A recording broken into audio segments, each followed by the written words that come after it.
Bonjour monsieur. Bonjour. Alors il y a un auditeur qui nous dit un petit mot très sympa là. Quoi qu'il en soit, il faut rejeter la négation et la peur. Tout a un sens. Nous sommes tous soumis aux grandes lois de l'univers. De ce fait, il se passera ce qu'il doit se passer. Nul ne pourra y échapper. Notre espace-temps est soumis à la causalité. Et puis après, il nous souhaite que le divin soit en nous. Voilà. Mmh. Oui, oui, c'est... On le remercie, en tout cas. Ben oui, effectivement. Et en tout cas, c'est parfaitement vrai. La difficulté pour l'homme, c'est de faire le rapport entre ça et le constat de la souffrance existante. Par exemple, un saint, plusieurs parmi les saints, ont bien exprimé une chose, c'est quand on souffre pour de vrai, on ne fait pas semblant, même si on est conscient que cette souffrance est une grâce en soi. La souffrance, elle est considérée comme une grâce. Un saint, il remercie Dieu de l'avoir fait passer par le creuset de la souffrance, parce que la souffrance oblige l'homme à se dépasser. D'accord, pourquoi tu parles de souffrance là en réponse à cela? Tout simplement parce que c'est pour faire le rapport qu'il y a entre l'explication qui vient d'être donnée, les mots en question, ou qu'effectivement on est donc dans l'obligation de se soumettre à tout ça, c'est vrai. Mais la difficulté pour arriver à se soumettre correctement entre cette réalité qu'est la souffrance et ce que l'on endure dans cette souffrance, et la grâce que ça représente, la difficulté, elle est là. Elle est là pour l'homme, c'est d'arriver à faire le rapport de ces choses-là dans la spontanéité. Parce qu'autrement, on voit en ce moment, il y a des gens qui souffrent à Gaza dans des proportions gigantesques. Alors on ne peut pas dire, puisque la souffrance est une grâce, et que les saints remercient Dieu de les faire passer par là, on pourrait dire, regarde voir ces vénards là-bas, ils sont en train de souffrir, puis pas nous. On ne peut pas y aller comme ça non plus. On est bien d'accord. Alors, pourquoi est-ce qu'on ne peut pas y aller comme ça, puisqu'il s'agit d'une grâce? Quand tu dis ils sont en train de souffrir et pas nous, bon, c'est sûr qu'on ne peut pas comparer, mais il y a une souffrance psychologique qui est propre à l'Occident, oui, qui est quand même... La vraie souffrance, à un moment donné, on l'endure. Alors, il est vrai qu'il y a une souffrance psychologique. Mais je veux dire par là, quand quelqu'un se fait vraiment mal, simplement il n'y a qu'à taper sur les doigts avec un marteau pour voir. Il y a tout qui s'en va, les pensées, tout disparaît on est focalisé là sur ce coup-là. Et c'est à ce moment-là qu'il faut arriver à considérer que tout est inscrit, tout est là, il n'y a rien en fait, tout va bien. Alors c'est ce moment-là qui est très difficile à gérer, dans le sens que la vraie, comment est-ce qu'on dit, la vraie joie dans le monde spirituel, c'est une joie qui n'est pas ressentie. C'est quelque chose qui va bien au-delà du ressenti. C'est-à-dire que le personnage souffre, et il souffre véritablement, à hurler de douleur, à s'évanouir sous la douleur. Donc il souffre vraiment, et il n'en a pas d'envie, il ne cherche pas par envie à se faire mal, c'est pas ça. Mais en même temps, il est dans la joie. Alors pour arriver donc à se dépasser, pour rejoindre un autre domaine qui rentre dans le domaine de la spiritualité pure, c'est-à-dire c'est d'avoir spontanément une connaissance de ce que représentent ces choses-là, qui va bien au-delà d'une connaissance théorique mentale. Bon, quand tu parles de ces endroits où il y a des massacres, bon, mis à part la souffrance que chacun endure dans sa chair, parce que bon, là il y a une jambe déchiquetée, bon, mis à part cette souffrance-là qui est horrible, je pense que la plus grosse souffrance des uns et des autres, c'est de voir leurs parents, leurs enfants se faire justement tuer sous leurs yeux. Oui, tout à fait. Alors, tout à fait. Mais je parle bien de la souffrance sous toutes les formes qu'elle puisse avoir. C'est une souffrance terrible. Et il n'y a pas besoin d'aller dans les guerres. Les gens, comme en Amérique du Sud, dans certaines régions ou en Afrique, où les gens se font martyriser par la faim, les mères de famille voient leurs enfants disparaître, mourir dans leurs bras. Ils meurent, ces enfants meurent dans leurs bras d'inanité, c'est-à-dire de faim. Ils meurent là. Et cette maman, pour une mère, un enfant qui meurt, je ne vois pas ce qu'il y a de plus terrible que ça. Eh bien, elle doit vivre ça. Et elles le vivent. Comment est-ce qu'elles vivent ça? Souvent, tu regardes ces gens, la manière dont ils vivent ça, ils sont remarquables de grandeur et de noblesse dans cette position-là. Mais pourquoi je te parlais de cette souffrance de la perte de quelqu'un? Parce que c'est une souffrance psychologique à un moment donné. Et je crois que c'est la plus grande souffrance.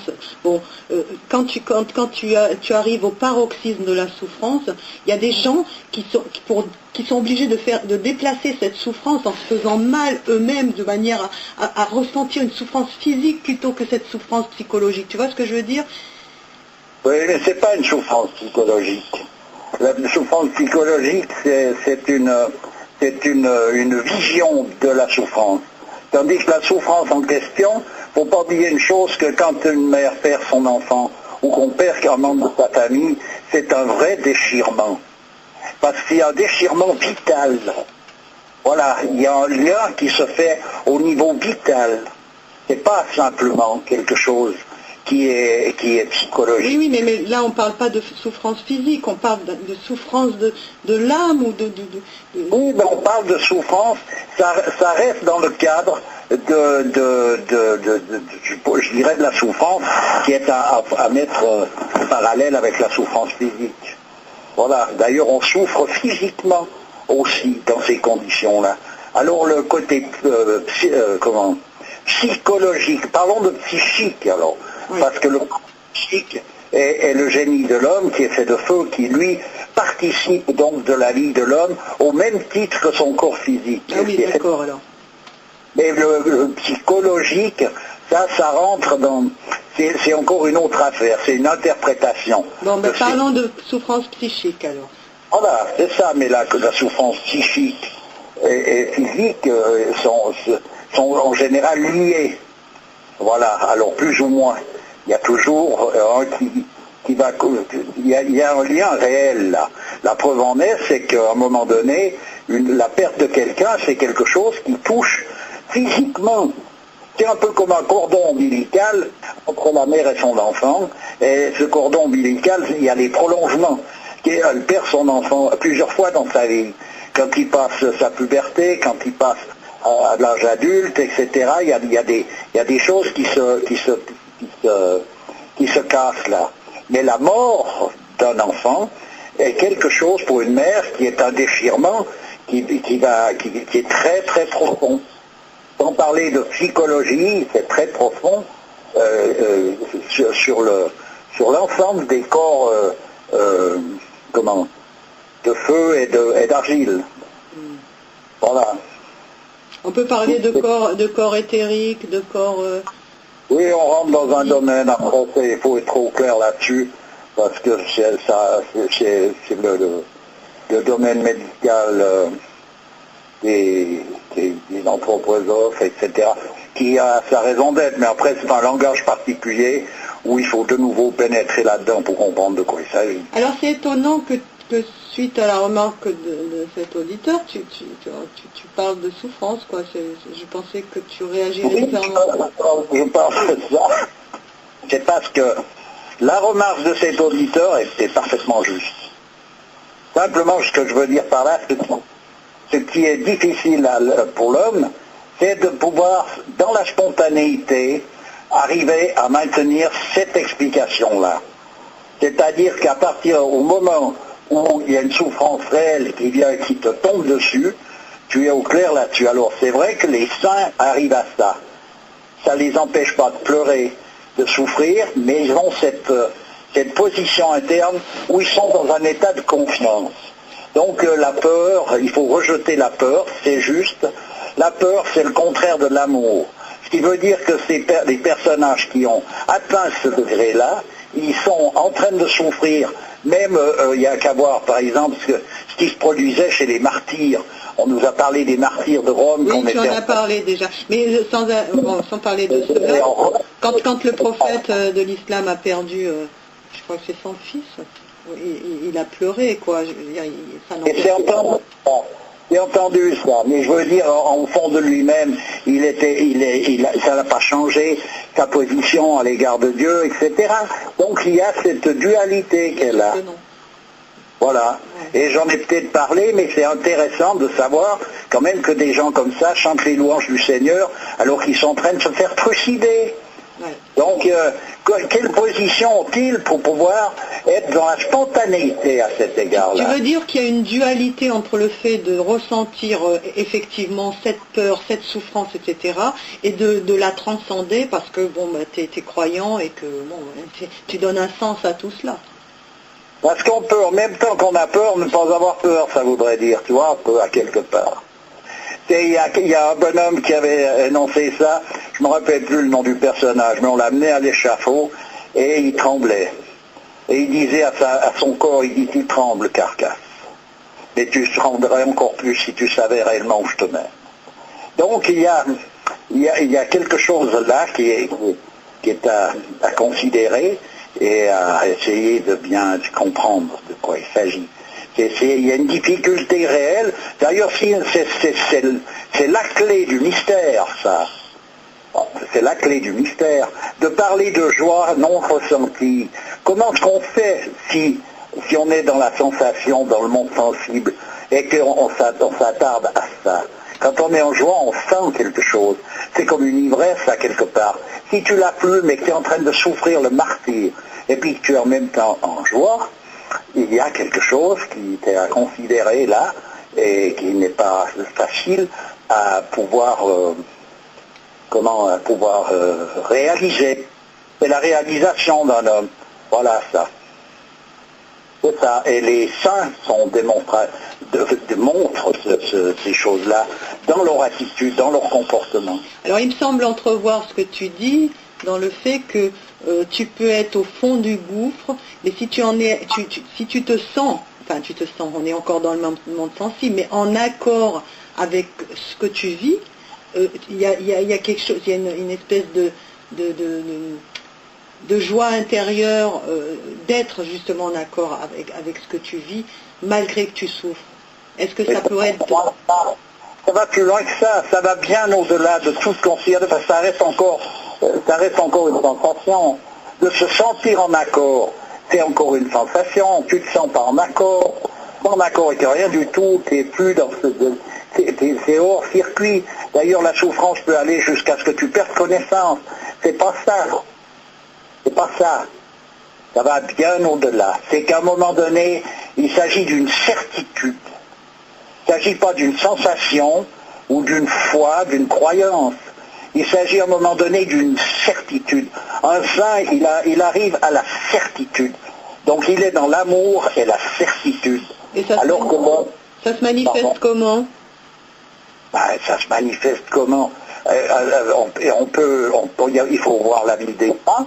Et puis après, on peut savoir en nous-mêmes par analogie, quand on a une certitude de ce que c'est par rapport à une croyance ou à une idée approximative des choses. Oui, mais nous, à notre niveau, comment on peut... Si on peut... Les choses, après, se font par rapport au degré de certitude. Voilà, c'est qu'à un moment donné, celui qui est dans la certitude, c'est ça, en quelque sorte, l'aboutissement normal de la vraie philosophie qui consiste à être l'amour de la sagesse, c'est d'aboutir à l'amour et à la certitude. Alors que les théories mentales ne nous amènent qu'à la peur, finalement, et au doute. Est-ce que tu voudrais dire qu'il faut faire abstraction de tout ça? De cette souffrance, elle est là, mais on fait abstraction d'elle. Et c'est autre chose qui nous anime. Tu ne peux pas faire abstraction. Ah ben oui, justement. Simplement, quand on dit se dépasser, c'est parce que toi, tu es en train de te dépasser, c'est que toi, tu restes où tu es, mais le dépassement se fait de par lui-même, c'est-à-dire que ta vraie réalité prend son essor, en somme. À un moment donné, un saint, si on veut le considérer par un bout, par rapport à l'homme de Pékin, c'est un homme mort. Voilà, c'est un homme mort. Il est mort à la vie sur Terre, quoi. Il est mort, pas même, non, il est mort à toute l'illusion que représente ce que l'homme qui n'est pas abouti à ça prend pour la réalité. C'est son ego qui est mort. Ce qui veut dire que la mort physique n'est pour lui qu'une formalité. Il est déjà mort. Alors il va poser son corps au vestiaire, c'est pas problématique. Donc pour en être là, il faut avoir une certitude. Il faut avoir une certitude. La croyance nous permet de nous lancer dans le vide en ayant confiance qu'on arrivera en bas sur du velours. Mais la certitude, c'est encore autre chose. C'est qu'on ne croit rien de spécial. Tout est résolu. Voilà. Et en ça, il arrive à cette certitude. Et cette certitude, c'est ça qui va au-delà de toute considération ressentie. Et il y a des hommes qui souffrent le martyre, des hommes et des femmes, donc, qui souffrent le martyre en ce moment, ils y sont poussés dans cette certitude, comme l'histoire du prophète que j'ai dit hier, qui tirait par leur chaîne des gens de l'enfer pour les mener en les tirant toujours par leur chaîne au paradis. Et bien, à vue par ce bout-là, il est clair que c'est une grâce.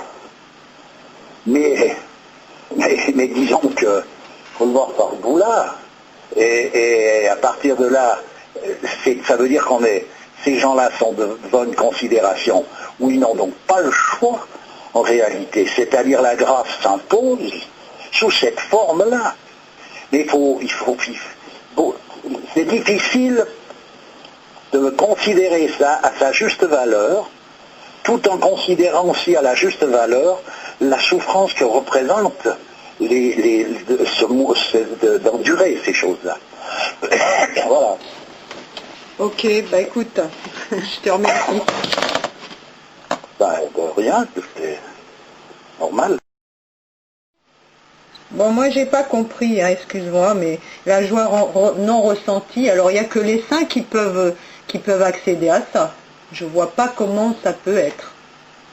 Ben oui, il n'y a que l'état de sainteté qui est effectivement dans ce genre de considération, autrement il n'y a pas de possibilité. Donc c'est pas pour nous. Comment? Donc c'est pas pour nous. C'est pas pour nous, c'est qu'il peut y avoir une spontanéité là-dedans qui se... Il peut y avoir une spontanéité qui se fait tout d'un coup, c'est-à-dire un éclair chez quelqu'un qui lui donne la vision de ça. Ensuite de ça, il a ça ancré dans le souvenir, et ensuite de ça, il va œuvrer pour gagner cette position-là. C'est ça, quand quelqu'un dit qu'il a eu tout d'un coup une vision, une illumination, qu'il a vu Dieu. C'est qu'à un moment donné, cette vision-là, elle est tellement puissante, tellement forte, tellement certaine, qu'après, si elle n'est plus devant toi, tu vois plus tout ça, tu cherches jusqu'à que tu l'aies. Et c'est ça, souvent, ça, c'est qu'il se retrouve, il va jusqu'au bout. Voilà. Il va jusqu'au bout pour réobtenir cet état de façon permanente. Mais bon, c'est des explications. Hein. Tu veux dire que même le saint vit cela de manière sporadique?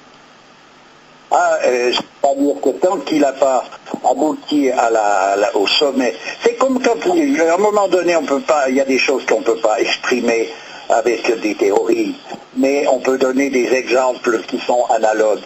Quand on monte le long d'une paroi verticale, tant qu'on n'est pas arrivé dessus, on est dans le danger permanent de tomber, et plus on monte, plus on tombe de haut.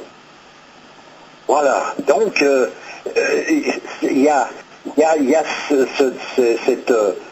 c'est terrible. D'ailleurs, la vie des saints, si on la suit de près, c'est des gens qui ont vécu dans des conditions, c'est vraiment c'est eux les hommes forts.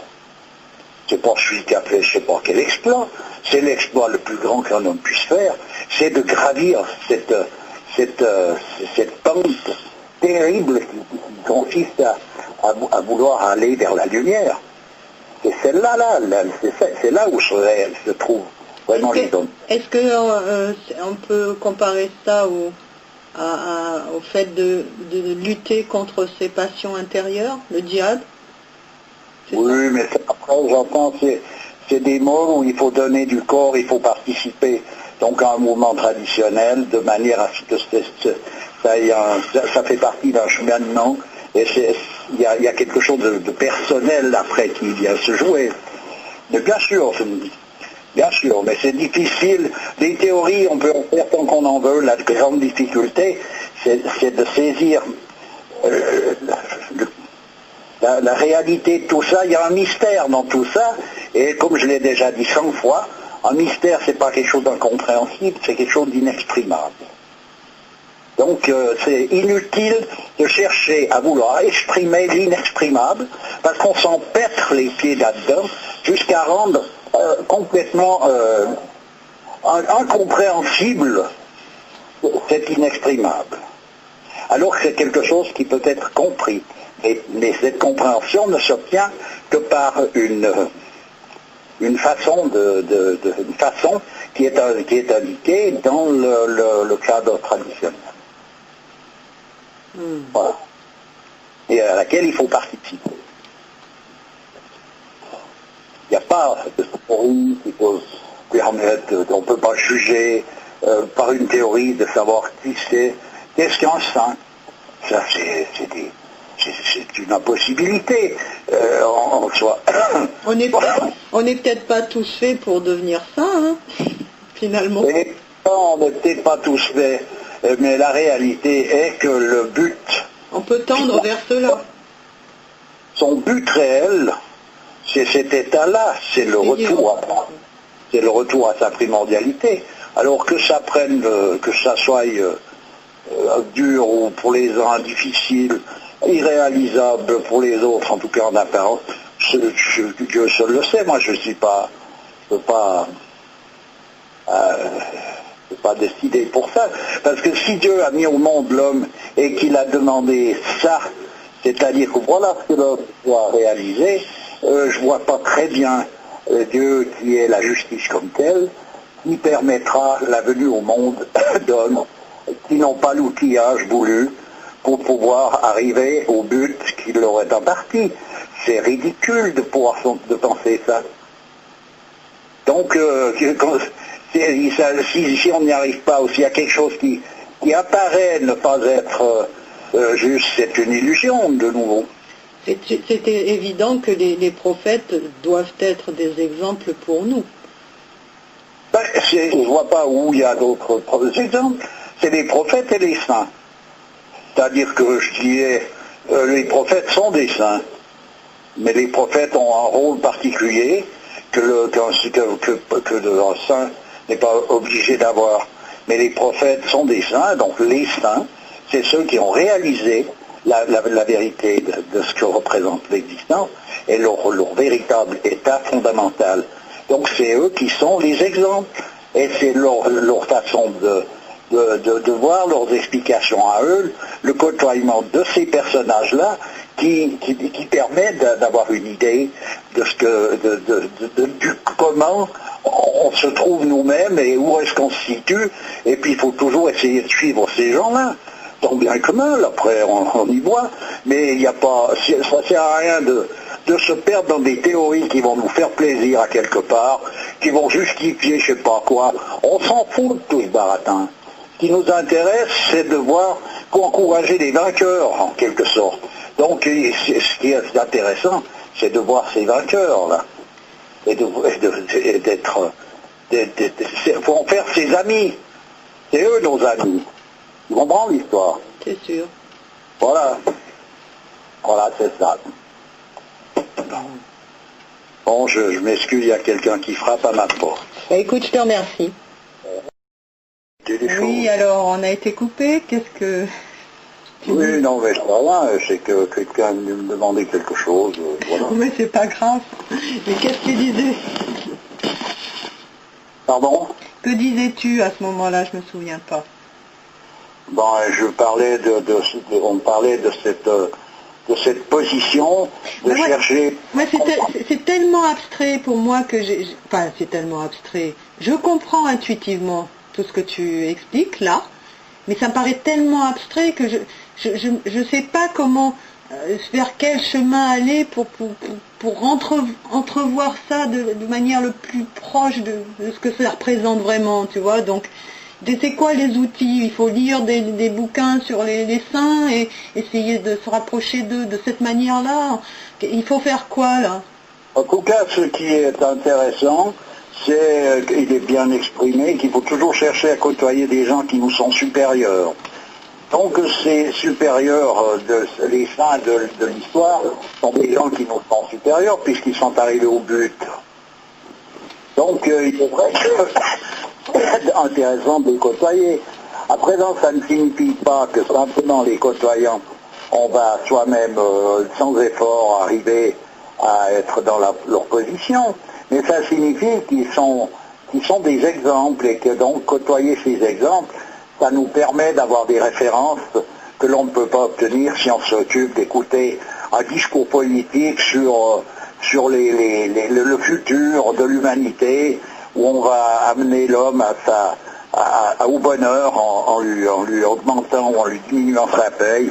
Là il y a une telle mesure dans les choses que, disons qu'on a quand même intérêt à côtoyer d'autres personnages que toute cette guignolerie, voilà. Oui, mais alors si, comme dans ce qui a été dit dans le constat précédent, là, sur la paranoïa collective, alors si on a le mauvais décodeur, si on comprend rien à rien, comment peut-on se mettre à entrevoir des choses qui nous dépassent totalement et dont on n'a même pas les armes, enfin les outils pour comprendre ça.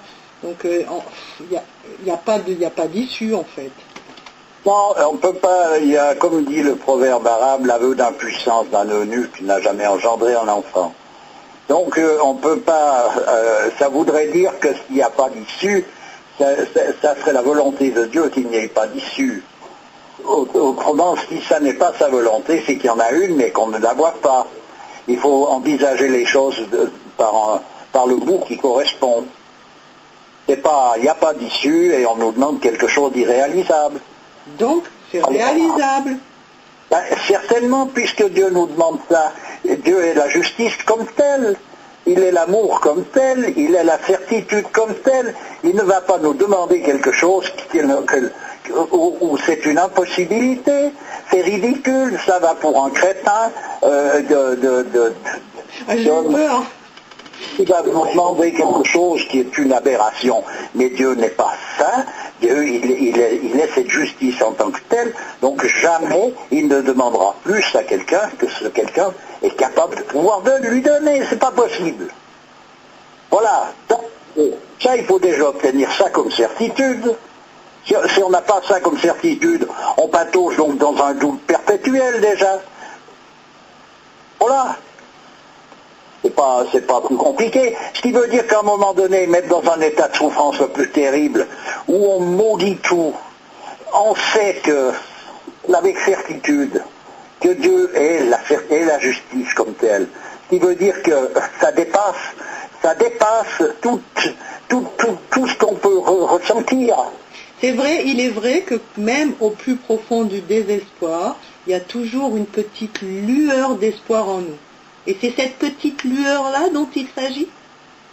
En tout cas, cette lueur, elle est démonstrative et symbolique de cet état en question.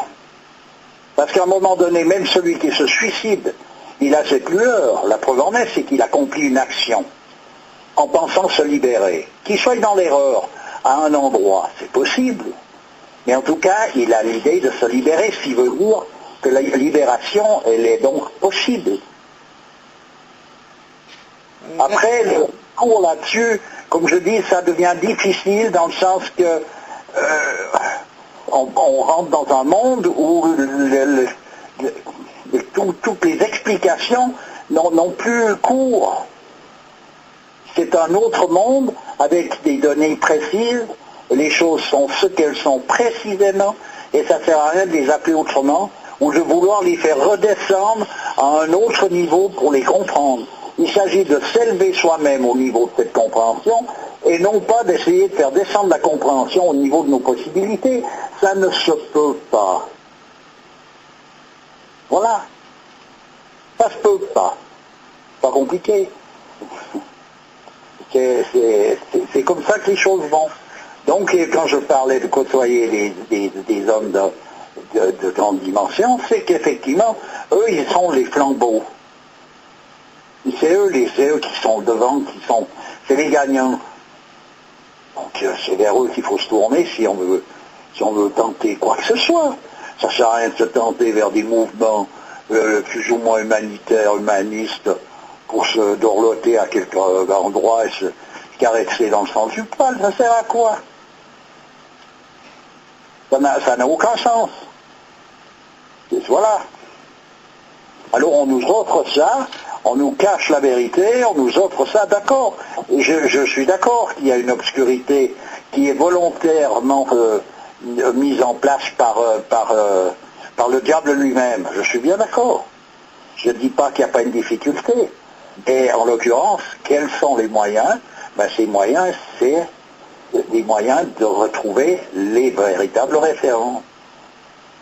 Est-ce que le dicre, c'est-à-dire le rappel, tu sais, constant de certains noms de Dieu, est-ce que ça ne peut nous plonger dans cet état-là? En tout cas, c'est recommandé. Le dicre, c'est quelque chose de merveilleux. C'est offert par la grâce de Dieu. Donc, il ne faut pas s'en priver pour celui qui peut et qui est dans cette position-là. À présent, ça ne sert à rien qu'il essaie de voir ce qu'il en ressent, ce qu'il n'en ressent pas. Il peut se trouver être participé du dicre et se trouver mal à l'aise dans cette participation, et se trouver mieux en train de regarder un film, un polar. C'est possible ça, mais de quoi ça vient? Après, on peut aller. Il faut bien se dire que le diable, à partir du moment où on le contrarie, il se manifeste. Hein. Raison pour laquelle, très souvent, un homme, il a de la peine à être dans une situation qui réellement, c'est-à-dire à être, oui, il a plus de peine à être dans le dicre que dans son fauteuil devant sa télé en train de regarder un film une folie particulière. Parce que il y a le ressenti. Et effectivement, le dicre n'est pas nécessairement ressenti. À présent, il peut l'être. Et il peut l'être, on peut ressentir ça de différentes manières, mais le dicre en lui-même est quelque chose qui est bien sûr recommandable. Tu veux dire qu'on doit faire ça même sans état d'âme, quoi. L'important, c'est de le faire. On le fait tout simplement. En quelque sorte, il faut demander à Dieu ce qu'il en pense.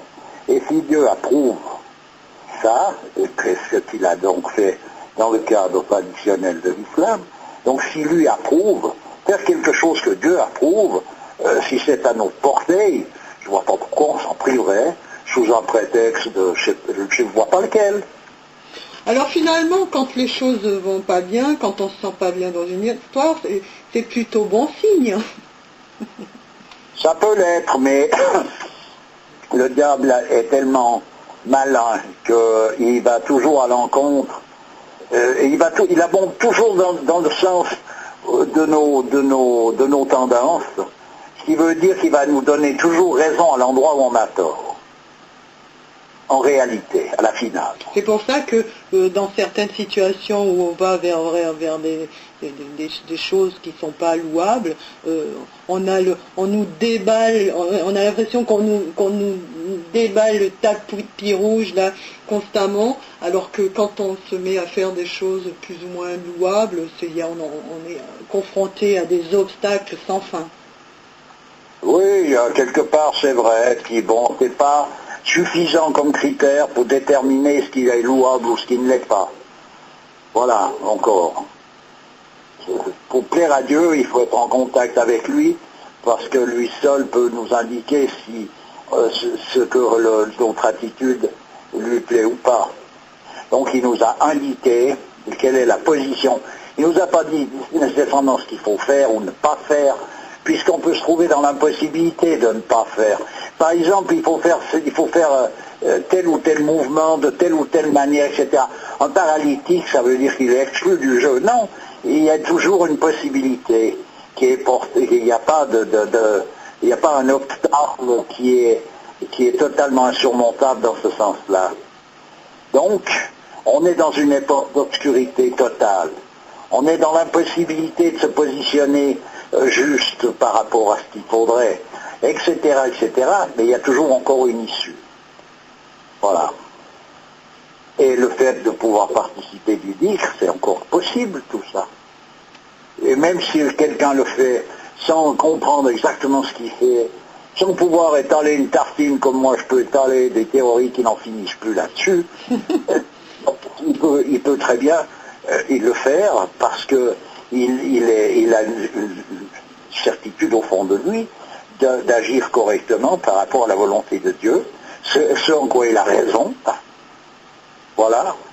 Et c'est donc c'est cette référence traditionnelle qui est là, qui est présente. Parce que le diable, lui, te dit 9 mensonges, 9 vérités pour te cacher un mensonge. Donc il t'approuve où c'est bien, en quelque sorte. Sauf que tout d'un coup, c'est la cause défendue qui change. C'est comme je l'ai déjà expliqué, la différence entre un ange et un démon, ils ont tous les deux les mêmes pouvoirs. La seule différence, c'est qu'ils ne défendent pas la même cause. Voilà où se situe le jeu.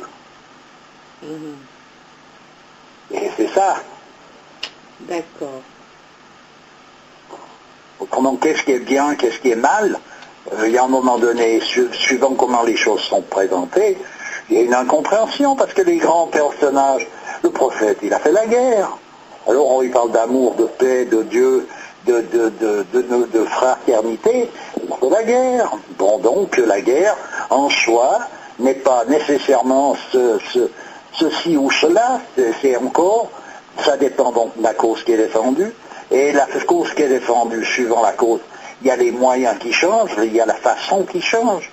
On ne peut pas, on ne fait pas la guerre de la même manière quand on défend une position économique que si on défend une position qui consiste à défendre la volonté de Dieu. C'est pas du tout la même guerre. Ça n'a strictement rien à voir. Voilà. Alors évidemment, dans les fêtes, il peut y avoir des morts, il peut y avoir des souffrances, c'est vrai. Mais les fêtes en eux-mêmes, à l'état brut, n'ont pas de signification autre que ce qu'ils sont. Donc après, si on veut savoir le pourquoi du comment, là c'est une autre histoire. Et on ne peut pas dire que le prophète a fait la guerre comme les gens sont en train de faire la guerre en ce moment dans le cadre de Gaza ou d'autres lieux. On ne peut pas quand même faire des comparaisons de cet ordre. Ou alors, on a perdu le pied totalement, puis qu'à partir de là, moi je ne sais pas comment faire, je ne sais pas comment on fait. Hein. Oui, mais il y a des gens qui font la guerre actuellement pour faire, soi-disant le djihad, ils tuent des gens, etc. Ils font ça pour Dieu aussi, hein, mais ils massacrent plein de gens.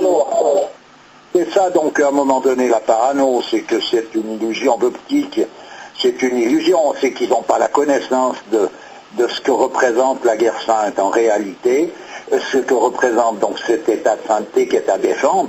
Ils savent rien de tout ça. Ils savent qu'ils ont posé ces mots pour justifier une attitude qui en elle-même n'est pas louable. Mais ça, c'est un autre monde. On peut pas, comme je disais au sujet des religions, c'est pas parce qu'un homme est incapable d'être à la place qui lui revient qu'il doit être quelque part le point de mire. Pour une religion, ce qui est à voir, c'est les saints qui sont dans qui font partie de cette tradition, c'est eux qui sont la démonstration même de ce que cette tradition, où amène cette tradition. C'est pas des fous furieux qui veulent, on peut prendre n'importe quel prétexte. Hein. D'ailleurs, les prétextes, je pense, utilisés Alors, en ce moment, pour les différentes guerres, sont tous plus louables les uns que les autres, vu par un point de vue humaniste.